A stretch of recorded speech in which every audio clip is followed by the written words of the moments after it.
Well, hey guys, so all week long Brian's been lying on a beach in Cancun drinking pina coladas.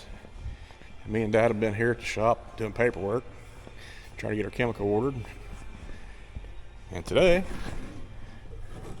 we're doing a little cleanup job on the old 8400. Also, we were supposed to be recording stuff all week long, but there wasn't anything very exciting, so now you get this job.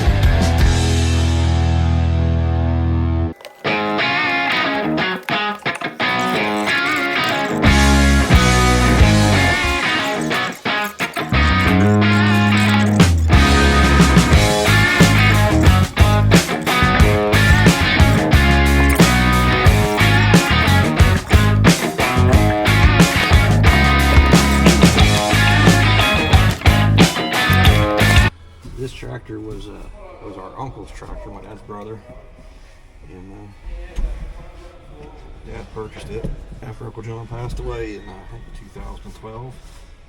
And it has bigger equipment, larger horsepower tractors came on the farm, and bigger implements. The old 8400 kind of got relegated to bush hog duty. I know that it's overkill for a 15-foot bush hog, but it's the machine that we had for the job, and just give it something to do, keep it running, not just sitting and wasting away, I guess. But that being said, the interior has kind of taken a hurting over the years. This might be the first time it's been cleaned out. I would hate to venture how many years. I started back on the farm in 19. And I think I actually washed this tractor in the spring of 20. And that's probably the last time anybody had done anything as far as cleaning until about a week and a half, 2 weeks ago. Dad drove it up here before the big cold snap and gave it a quick rinse with a power washer. I'll tell you how long it's been since anybody's cleaned this tractor out. When Brian used to mow, he would listen to audiobooks on CD, I believe. There's no CD player in here, so that means he was probably packing around a Discman. No way, he's not old enough for that.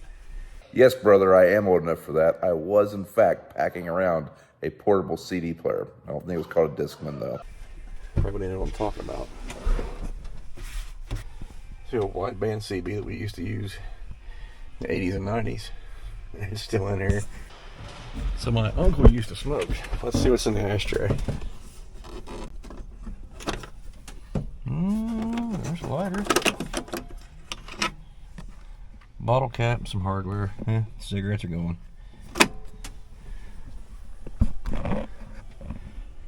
It's probably been 15 years since he's been in this tractor, so I would hope we've gotten him out of here, but it wouldn't surprise me. Alright, so here's what this console looks like before I start wiping stuff down.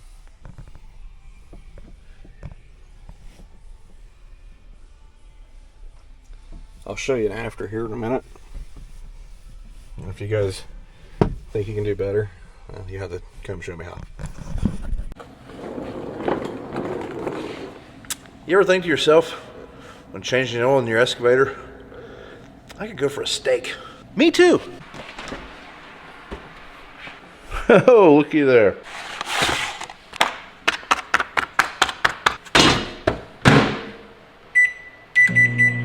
Now, thanks to Factor, in 2 minutes we're gonna have us a filet. And then, we can get back to work. Alright. So if you guys would like to get you a steak for lunch while you're changing your oil, head over to factor75.com. Use code BFV50 to get 50% off your first Factor box and free wellness shots for life. 2 free wellness shots from 3 flavors for every order while you are an active subscriber. Oh yeah, this steak is not overly cooked, and that is fantastic. One thing I can't stand is a well-done filet. Like, might as well just eat beef jerky at that point. And this one is right in the middle and very tender. So the fillets are in the Gourmet Plus side of your Factor meal menu. So when you become a subscriber to Factor, you can go through there and there's some Gourmet Plus items every week, and filet is usually on there. Costs a little extra, but it hits the spot well. Again, if you would like to try Factor, head over to factor75.com, use code BFV, all capital letters, to get 50% off on your first box. Again, 2 free wellness shots from the 3 flavors with every order while you're an active subscriber. This could be my favorite meal. It's been blackened salmon for a long time, but this is pulling ahead. Cheers. All right, I got some more work to do. When you're cleaning out cabs of tractors that have been on the farm forever, sometimes you find records. And this is a printout from Dad's Palm Pilot in 1999. And it looks like a corn planting record. And it looks like on the 19th. Yeah, these are all, well, not all, but a lot of these are farms that we still farm. I'm seeing some places on here that we haven't been on in years. Or he might actually custom, I don't know if he did custom planting or what. But there's some handwritten notes. Like bean planting maybe. And then in here, there's actually some harvest records. I don't know where this is at, but it made 150 bushels of corn, whatever season this was. There was 2 fields. One was 42 acres, 3 fields.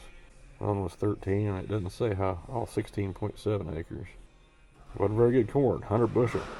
Double crop beans. Okay. 20 bushels dry.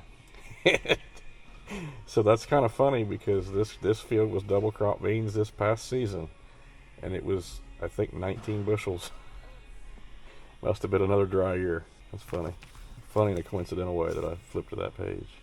47 bushel beans someplace, 50 bushel beans. So this is from a farm that we no longer have, which was a few miles up the road in Vinton County. And there are a group of Amish that live on that farm now. It looks like he made 150 bushel corn that year, whatever year this is. 151 on that one. This is a field that we had in double crop beans this year. It looks like it was also double crop beans whatever year this is in this book. And in this book they had 34 bushel, and this year it was like 17 or 18 bushel. Very, very stylish. It's a Bengal tiger. Alright. This looks like something that like I grabbed at Secret Santa or something when I was in school. This is an invoice book, and unfortunately there's no invoices in there. I'll take these in the office and show Brian when he gets back from his vacation.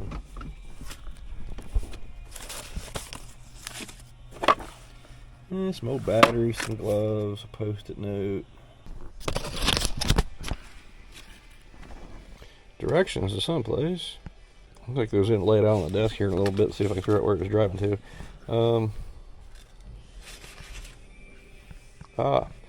How to figure seeds per foot for row spacing for population purposes.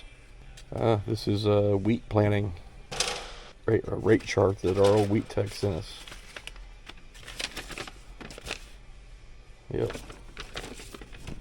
Interesting. Alright, let's take a look here. That's cleaned up. Back ledge is clean. Console looks a lot better. I mean, it ain't perfect. But, I don't know, this thing's a 30-year-old tractor. It hasn't had a whole lot done to it in 30 years. So, it's coming along. I'll let Brian finish it up when he gets back. If he mows first, I don't know if I should tell him that I armor all the steering wheel and the brake pedals. He'll figure it out, surely. The 8400 looks a little cleaner. Oh, I can tell where Dad missed a spot though. So Dad tried waxing it, and BJ detailed the inside. So I guess I'll change the oil out. I wonder if Dad knows we have an electric buffer, like a Milwaukee buffer. Probably would have made this go a lot easier. for him. But anyways, oh yeah, it's definitely due for an oil change. So the 8400, as BJ probably told you guys, was bought new by Brown Farms. This is my uncle's tractor. My dad and my uncle farmed together until he passed away in 2009. Might have been, is either 9 or 10. Might have been 2010. I think it was winter of January 2010. But anyways, this was his tractor. Him and Dad bought two identical 8400s. Dad had traded his. This one ran a little bit better, shifted smoother. The other one was real jerky. And Dad always complained about it. In fact, he did not like his 8400 for that very reason. He said about throw you through the seat when it changed clutch packs. Never had an issue with this one. So we kept it. So my lifetime, well, I guess this tractor is not as old as I am, but this tractor spent a lot of time hooked to our wheat drill. Basically, when my uncle kept it, he just left this one hooked to the drill. Bought a 7920. Him and Dad both bought 7920 John Deeres. And the 7920 planted the beans. This planted the wheat. And basically just, that's about all it did. That's why it has low hours. At some point we'll get up in the cab and actually get the hours off this thing driving the filter. But I want to say this thing has like 3,500 hours, something like that.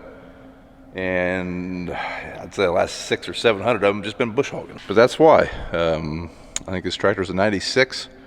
That 7920 was an 04, maybe an 03. So yeah, this thing basically just lived on a wheat drill. So we'll go over here and see what we need to get the drain plug out.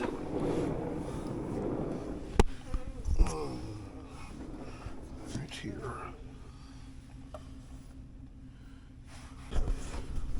Looks like that's what we need to take out. So here's the new shop. We don't have all of our oil changing equipment here. For example, we usually have a big push pan that we would slide under here. It holds a lot of oil. We don't have that with us, so we're going to just put a couple buckets under it. According to the interwebs, this tractor holds 7 gallons of oil, so we are going to put a couple 5-gallon buckets under here. Good news, you're just in time to change the oil.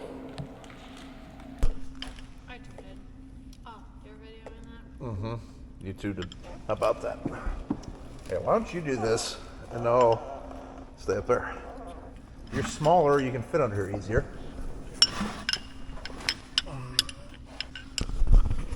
So Dad wants me to use this cardboard because heaven forbid we get our floor dirty.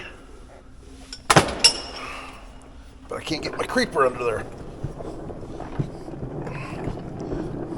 Now you may be wondering, why not use your shop pit? Well, we're not that smart.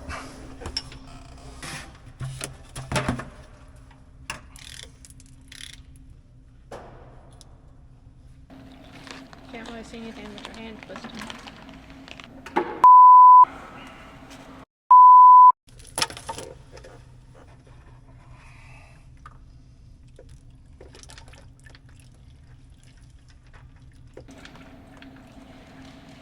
Caleb, bring me a rag. Yep, definitely started changing the wrong oil. That was definitely hydraulic oil. As soon as it started popping out, I was like, man, that's not motor oil. Nope. Bad thing is, I don't know where the oil plug is on this one. I'll have to look at the book. Yep, we were definitely changing the transmission oil / hydraulic oil. Looking back isn't a big deal because we got hydraulic filters too, so I guess we will drain the rest of that at some point. I was just going to change the engine oil right now though, because I doubt I have enough buckets for that much oil. Okay, there's the oil plug. I was kind of wondering about that once I realized my boo-boo here. It is right there. To be honest with you, this is the first John Deere I've ever changed oil in. In my operational farming career, like I said, this tractor really hasn't been used all that much. And the tractors I've always used have been case tractors or AGCO tractors. Let's try this again.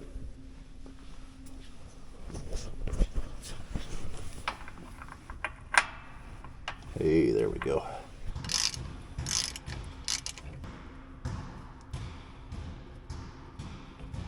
Hey, we got engine oil.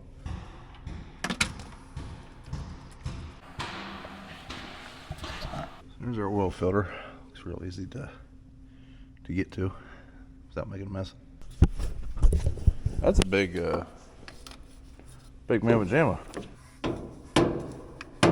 Nope. Well, we don't have a filter wrench for this thing here. So I'm going to go find one, because nothing we have will fit around this filter. So do that, and then we'll finish changing oil in this thing. Right now it's got no oil in it, so I'm taking the key with me. Morning. So this is the next day. Let's see if we can get this oil filter off that John Deere. I have gotten backup. Yeah, all right, that'll work. That'll fit. Well, it turned. There you go. Turned more, didn't it? Got your gloves? There's some over there. Where? Gloves over there. I didn't know we had it.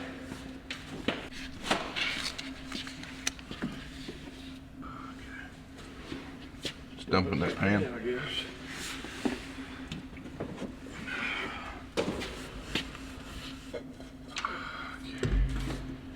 See how many hours are on the old girl. Took the key out so no one started it. 3288. Huh. I thought I had 35. Let me do it. 3250? 3288. Nope. You can kind of see it, but it ain't gonna hold.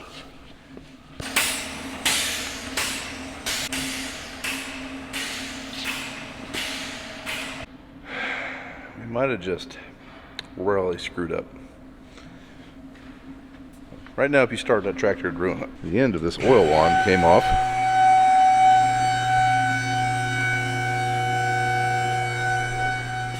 And went into that block of that tractor. It's in the oil pan. So now I guess we could pull the oil pan. Longest service ever.